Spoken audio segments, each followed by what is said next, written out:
abonné na biso nyonso ya Sangwa Congo batutu bazuli baku ya Hollande biso partout na République démocratique du Congo moi na colis de retour donc balobi moi santé ningana ki moi mukele lo tozo panza donc tozo bimisa nyonso actualité politique to rolobela nanu makambo étali justice na justice to royebisa bino ke non ndenge za wana cop ya ba détourneur nyonso oyo bayibaki mbongo ya 100 jours donc makambo na bango nyonso bimi polele parce que lobby déjà soit disant collabo ya Amida nazoyebisa bino ke non na niveau ya tribunal awangani Amida lobby ye atikala koyeba makambo wana te ba charge nyonso Amida pesa ki wana te donc atikala koyeba yango te mbo asumwa nazoyebisa bino ke non na minute oyo umukamate mukwata kaka na justice to koyebisa bino comment est-ce que ba français ba bimisi pe ba secret ya achat ya hôtel moko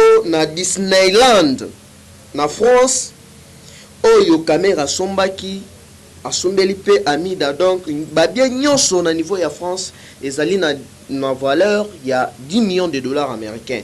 Alors bana ya Jamal balobi trop c'est trop papa na biso aza mukolo déjà muto a induire rien na erreur ezali ndeko Vital Kamerhe donc na minute oyo bandimi ko collaborer na justice congolaise parce que boyebi que non procureur akomelaki Interpol na niveau ya Beyrouth alors procureur ya Beyrouth na ministre na bango ya justice bandimi ba collaborer na justice congolaise parce que bana balobi que non bana ya Jamal balobi que non bango bazo bimisa ba secret nyonso alors ndenge nazo yebisa bino awa Kamerhe pe mati awa 8e demande ya liberté provisoire ba rejeter ngo lisusu en bloc pona nini ba rejeter yango parce que mwana mai akobi kate ndenge zana selon déjà ba rimer 35 ans de prison 35 ans de prison car na makambo ya justice to koyebisa bino leur ami da comprendre que non collaboratrice na ye abimisi déjà ba secret nyonso akomeli mama première dame mukanda ya kosenga ye bolimbisi ya kosenga ye pardon siko okosenga ye pardon tira mère na biso fonda na ekimi ya mère pa ebise ke non ndenge zana makopa donc ezanga te eza justice ezo sa musala na ngo totala na ndenge justice azo sa musala na ye bino bolobaki bosala ba secret sikoyo bokomi kokende kosenga ba pardon na ndenge nini bomoni ke non mbongo oyo bino boyibaki ya peuple congolais facha za ya nzambe po lelo tomoni banguna ebele oyo babandaki kosala RDC mabe oyo babandaki kokotela biso na makita oyo babandaki kosala keno badestabilize biso moko auti kokatana na minute oyo bakutani na Marie Misamwe Kurunziza donc eza mpona koyebisa bino keno Congo eza ya nzambe donc etikali siko prière na biso mabolongo eza na se tata mandefu oyo abwaka batu na kinga kati kuna abwayi batu na balisi ba bangando balia bango donc yepe kala mingi te zamba ako confondre ye ako frapper ye parce que ça déjà prophétie l'Obama déjà na batu nyonso oyo makita na bango ezali ko freiner vie ya ko freiner fachi avancer te RDC avancer te donc à bientôt là nazo bisabino non justice ya nzambe ko frapper. Alors quand on a makambo ya justice to kolobela pe makambo ya vie moment sasu na minute oyo pe aye ko déposer plainte na ye na République démocratique du Congo contre Amida lisusu na immeuble oyo Amida escroquait na niveau ya Brazzaville wana ngai te eza momo grand frère ya Sassou muto alobi ezanga te. Alors to kolonga na makambo ya justice to kokota na makambo etali nomination na IDPS tolingi to mettre fin na ba spéculation ozo courir na ba réseaux sociaux les soi-disant non kabundu boye ba bengisa kete papa botika ba polémique moko inutile. Chef de l'État a porté déjà choix na ye na madame Seyamulela Patricia oyo azali député élu ya ville ya Likasi dans le Haut-Katanga azali avocat na baro ya cour d'appel ya Lubumbashi depuis 2011 alaki mandaté candidate pe il y a eu de peste na niveau ya Seni donc mutu atinda ki kombo na ye kuna eza docteur Etienne Tshisekedi wa Mulumba donc vous voyez déjà que non aza n'importe qui te, aza femme de fer, aza combattante na ndenge moko ya kosakana te. Donc fachi pe a jouer na géopolitique. Sikoyo na minito na zo yebisa bino ke non Jean-Marc Kabunda ye muto akokoma sikoyo na ANR place à Kalev. Na zo yebisa yo ke non tous les combattants baja ya renseignement. Sikoyo yo yela biso ba aventure. Ngobila tozoke bisa yo yeba ke non Kinshasa eza yumbite na minito yo. Yo na kasongo yo lukuta na yo. Ngobila bomi batu. Yo solo bakeno batwana na kokima nde badae. Papa. Comment yo kamati zanu?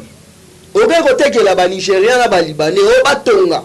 Na buli nini o ba réhabiliter zanu. Zonga nesa kop na bino ne déjà là. Omoni yo ndenge zaona ba kokanga yo. Mbongo batosu ya ba Libanais ya ba Nigeria donc ba West Africa bande kwa madidi ba reporter au plainte to ça na état de droit. Orozangi sera bango mbongo na bango. Na batoyo boma. Na bato tumbela biloko na bango ba mama balelaka tous les jours ngobila yo yeba keno Kinshasa esa yumbite. Et puis espoir na yo to yebi keno ochaka espoir na parlement mais yeba keno muto azalaka na moya suka imperium ezalaka nde na limité. Alors yo tellement omi ko bunga rumba yeba keno ya turo yo to kotikela yo tante parce que ndenge sawana justice arosa musala na ye yo zui okamati mbongo batu ya baenge ya ba Libanais olie oyebisi bango batonga VPM ayebisi yo bien que non a suspendre misala wana parce que contrat wana ezo remplir ba norme te yo lingi otia bras de fer nini osala et puis en complicité na mutu na yo le soi-disant général boture sur pauvre population nyonso wana mpona nini mpo bato babanda koloba bilobaloba mais il faut yeba que non okomema ekulusu na yo yo moko ba dossier nanu ya yumbi eso c'est la yo bozo ya lisusu ko bakisa ba dossier mususu boye ba kenon nzambe o biso tozo prier nzambe ya fachi akosala azo continuer kaka na ko confondre bino alors ndenge sawana Jean-Marc Kabunda aza déjà na place o bazo réserver le boye ba kenon akosala wana na ANR donc nazo ebisa bino kenon mukolo moko kolela VPM betaka agene betaka Jack Daniel na lipa l'air moko konimbara te oza combattant ngobila wana tozo sengela ye suspendre ye il faut ba entendre ye na justice parce que ba tout puissant ba bande ko bibenga ba tout puissant na minito yo John Numbi beko na liwa ya Floribert Chebeya na plein to ba kendaki ko funda ye na fondation Nelson Mandela na minito nde tolo bana bino alisusu amisi tango fort babukiye résident surveillé atikali mbolombolo a bientôt la nomination ya ba généraux spécial donc ba généraux béton parce que nazo yebisa bino que non tous les nilotiques na minito libanda alors eloko moko ya louche ça nini eloko moko ya louche so le kana eza que non ndenge ça on a chargé des opérations militaires oya babandaki ko travailler na amisi tango fort après mise en résidence surveillée oyo ba mettre ye na résidence surveillée na ba crime oyo ya posa crime contre l'humanité crime économique na République démocratique du Congo. Je vous dis que non chargé à ba opération générale Kachale auti kodaye na liwa moko boye donc ba circonstance moko boye kaka flou et puis ndenge tolo bana bino presque ba militaire tout ya zone de défense ya MG baza hospitalisé ce que pona nini baza hospitalisé de plupart ce ne sont que des Congolais.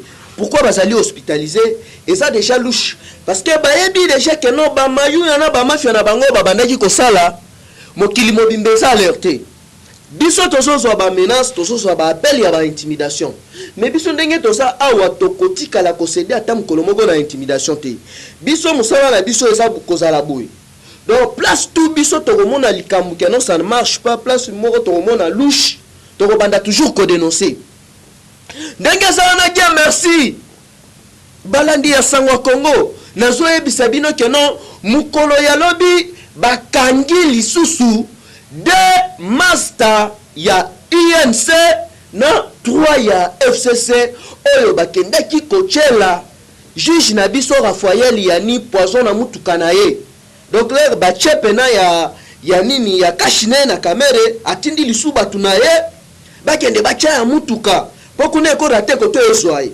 Alors bakangi bango ndenge ça na plainte mususu ekozala contre kamere pona meurtre un criminel bino boko yangwa na boloko. Donc bon peuple congolais boko misaki yango mikate. Pas seulement ça, tozo lancé appel la biso na procureur général on se saisir déjà na affaire concernant les sous détournement. Ya ba agent ya RTNC oyo bazokende kosala reportage ya procès ya 100 jours de 9h jusqu'à 22h procès du siècle classique ya ba procès. Mais ezoka musabiso ya que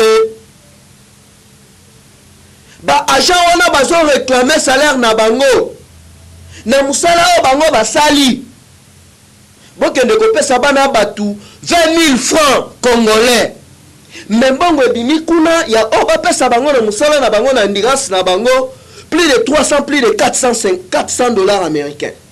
Ce qu'on y bisanga journaliste à bongo les razo installé bozo pesa 20 000 caméra bengi a lobi ndenge ça na 5 000 dollars kendo osala mabe a osala mabe tendenge nini bo fongola misu na ba aja batu bana batu ya ba journaliste ba cameraman na bato bazo sala reportage ba pesi bango le fisc de 20 000 francs na ba procès tout du siècle oyo bango basalaki. Babiloko mususu il faut totelemela yango na mboko yo directeur ya RTNC bongo batu bana batu ya journaliste na ba cameraman batu nyoso bazo sala ba reportage ataki mutema mabe de 9h jusqu'à 22h. Comment on peut ça va 20 000 francs? Donc bino bo mesana kina ba impunité na bino oyo bandaki kosala à l'époque. Mais na Allemagne facha ebisaka bino bien. Keno ebele bazana kwiti ya pongi. Pardon, bazana kwiti, bameli kwiti. Mais mukolo kwiti aussi la bino. De bokoya ko comprendre pena que non vraiment fachi azamu kwantombolo. Alors bakeba na bisala sala. Parce que biso musala na biso toza troisième œil ya fachi. Musala na biso eza kokita sur le terrain, kozwa ba information, kozwa ba makambu nyoso, kokomisa ngo na ngomba epa fachi beton. Là bino bozo sala makambu na bino na tutu. Biso tolala raté. Totambola toujours pour la kozwa ba information. Alors nazo ebisa bino que non gardien du temple Augustin Kabuya akamataki Madame Seya qui kotika ye ko déposer candidature na ye. Alors ndenge ça on a ko raté poste wana ezara poste ya biso parce que ezoka musangai ba voisin yo nani oyo tipo ya INCO maître soki nani wana yo comment ya les sous poste ya ki premier vice président de l'assemblée oh ba pesa ki bino kuna ya dirkabu boko kite boye ko boma peuple congolais ko yana ba poison o comment luka sous vice assemblée pour que kende kuna bo trahir biso gu kindobika et ça pour koloba ye tendenge ça na masolo eza bien pour batuana basali par tous les moyens oyo bakobanda ko effacer ba trace ya ba desero bango basala sala papa batu kabwe Grégoire ya utiko daye ya conseil d'administration ya banque conseiller ya directeur ya banque Déocratie parce que appuya qui juste makambu oyo conseiller en matière économique ya chef de l'état na détournement bango ba détournaki clique na bango ya 3 personnes directeur à banque ministre ya budget actuel na ancien ministre ya finance Baudouin Mayo Déocratie na onani Henri Yaf balé retro commission il y a 9 millions. Si papa batu adaye kabo tozo c'est la lisuba résultat ya autopsie. Comment mutulobi asala ki bien abimina mutukana ye kosonga zongi oteno asali crise. Donc ba crise ngo ya kaka na procès 100 jours.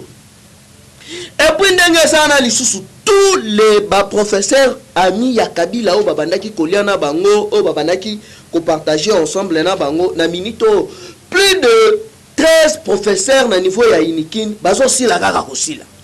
Mais ça c'est quel genre de personnes o bazala ki pena batu bobandaki ko coopérer na bango bongo nisiko ke no bokomi na suka bokomi ko sala bango mabe. Na diplomatie ba reza lisu likolo na zo yebisa bino ndenge eza boye banoko bakiti deja awa banoko bakiti awa parce que boyebi ke non Yves Le Drian ayaki awa na monsieur Philippe Goffin oyo aza ministre ya affaires étrangères en même temps ministre ya défense na monsieur Genèse Lefarnik oyo bayaki awa bayaki kosala nini boyoki bien ministre ya défense ayo te no ayaki makambo ya Covid-19 ministre ya défense aya na Covid-19. Donc boye ba kenon masolo eza bien nyonso eza ya koloba awa te mais il faut boye ba kenon mukolo lisusu ya lobi monsieur Claude Balanki DG ya mécanisme national de suivi na monsieur oyo ba utaki ko grâcer ancien rebelle oyo ba utaki ko grâcer dernièrement et pas chef de l'état. Nazo ebisabino ke non makambo eza bien bakutanaki na ambassadeur américain alors lelo ndenge baso boye baso so vol na bango ti est kokende kosala ka musala na Goma kuna ko enquêter toujours sur ba crime o hippolyte na batu na ye basala eza pona ko ebisabino ke non makambo eza kitoko makambo eza bien makasi fachazo sala musala ndenge esengeli. Alors félicitations pe makasi na procureur général parce que na minito nazo ebisabino ke non tous les mapangu ba espace ngindu ba amida santerre tous les mapangu oyo kamere na mwasi na ye basombaki na masaro amutu moko boya uti ko somba hôtel Faren na niveau ya Sosimat na 1,150,000 américains. Alors ba immeuble nyonso na ba biloko tout basombaki na minito oyo nazo yebisa bino ke non eza scellé. Donc ba scellé yango ko scellé eza scellé. Pour nini basele yango parce que eza biloko na biso peuple congolais. Alors nazo yebisa bino ke non masolo eza kitoko masolo eza elengi masolo eza bien bo s'abonner toujours massivement tout le temps to sala toujours wana pona ko pesa bino ba information en temps réel boye ba ke non les 11 oyo makambo ko sala kitoko concernant procès ya Mami Chibola mbongo ba virela ki ba bloquer yango na niveau ya banque Mami Chibola za na ba preuve te pasteur mukuna sambaki na kilote donc masolo ezali bien. Alors là, je salue mon vieux Kanika Ninda. Mumbere capitaine, mutu oyo azo yemba pena pona corona na vision ya chef de l'état. Machipisha Mobimba. Mon pote Rigan Kamou. Maman Alphonsine na Edmonton. Partenaire stratégique. Maman Célé, maman Célestine, maman na Esther, na Naomi. On est toujours ensemble. Moi, la colis, mon numéro est toujours le même. Ah, pasteur, il y a source de vie na Tunis. Pasteur Jean-Jacques Fongom.